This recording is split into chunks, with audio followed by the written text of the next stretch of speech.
It's really great to be part of a team. We're filming here in the dugout of a baseball diamond that I have spent, I don't know how many hours, and it's been a huge part of my life being part of a team. And some of my best memories are here. And it's also hard not to be part of a team that you want to be a part of. I remember at a diamond over there where I think I was 18 or 19 and trying out for a provincial team, and you're kind of eyeing it up when you're trying to make a team. And it was kind of clear that I was going to be close. And it came down to the last day of cuts, and it was between me and another person, really for the last spot. And that other person was one of my best friends. And it turned out I got called over to the dugout, and they said, "We're not going to keep you. Thanks for trying out. It was really close, but you didn't make it." I just remember being crushed, and I was thinking, that guy made it? And I was, for a few seconds, I was really hurt and thought maybe it should have been me. And then I was like, nah, he's a really good choice. He's a great teammate, great player. He's a really good choice. Can't even argue with it. It just hurt. It was hard not to make the team. I've been watching The Last Dance, a documentary about the Chicago Bulls and Michael Jordan. And in that documentary, before every Bulls game, they would get together, huddle up. And we can't huddle up as a team right now, but they would huddle up as a team, put their arms in, and "What time is it?" one person would say, and they would all yell, "It's game time," and it gives me goosebumps still. Just those memories of being part of a team, getting ready, being on the same mission of trying to win, and just joining together. It's a wonderful thing. So Paul, at the end of chapter 4, is giving us a rundown of the kind of team that he has and is a part of. There are men and women. It's really a ragtag group. They're all from different regions. They're wealthy, they're poor, educated, uneducated, and they're joining and they're working together. And he begins the list with Tychicus, and we read about him first in Acts and then in Romans and then Ephesians. And really, he's a central player to Paul and the mission of getting the message out of who Jesus is and how people are to live and what the church is supposed to be about. And then he goes on to Onesimus. And Onesimus is a runaway slave. And he's a runaway slave who is a vital member of the team. And then Aristarchus, who is, again, he's probably been shipwrecked with Paul. He's been a part of so many events in the life of Paul and in the ministry. Then Paul mentions Mark.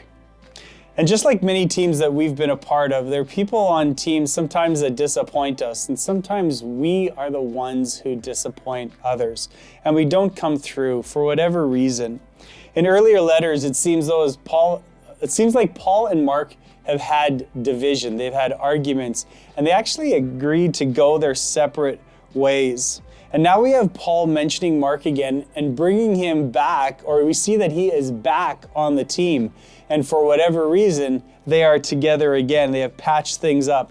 And Paul also mentions Demas, who would walk away from the team.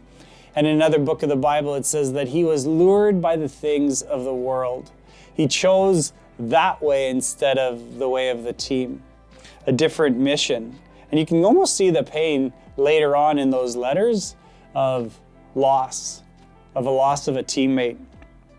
Next, we have Paul mentioning Epaphras. And Epaphras is the one who started this very church that the letter is being delivered to. We have a lot to learn from Epaphras.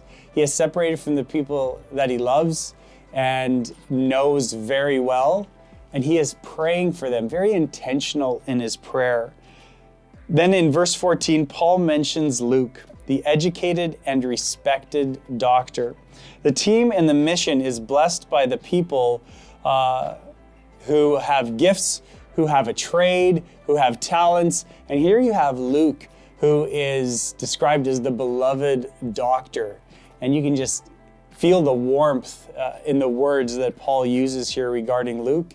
And what a great lesson for us, whatever our trade is, whatever our role is, whatever our job is, if we dedicate it to God, they become kingdom-sized. They become available for the work of loving people and the healing message of the gospel of Jesus Christ. So whatever you do, dedicate it to God. A great lesson for us here.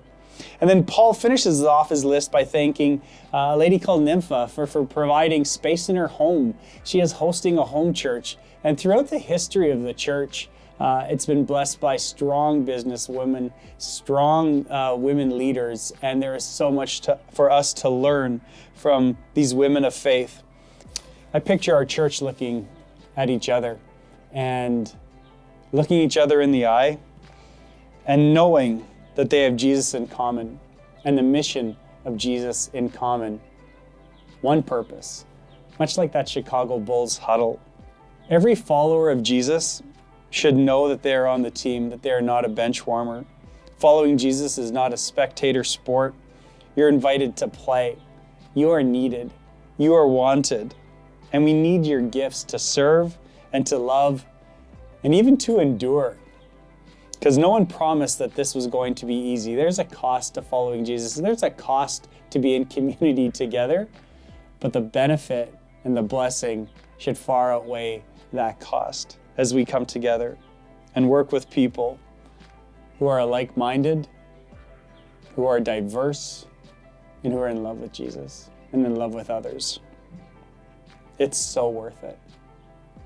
So may you know that you are wanted and that you are needed on this team. And as you serve and as you love others, may you grasp your identity and your mission.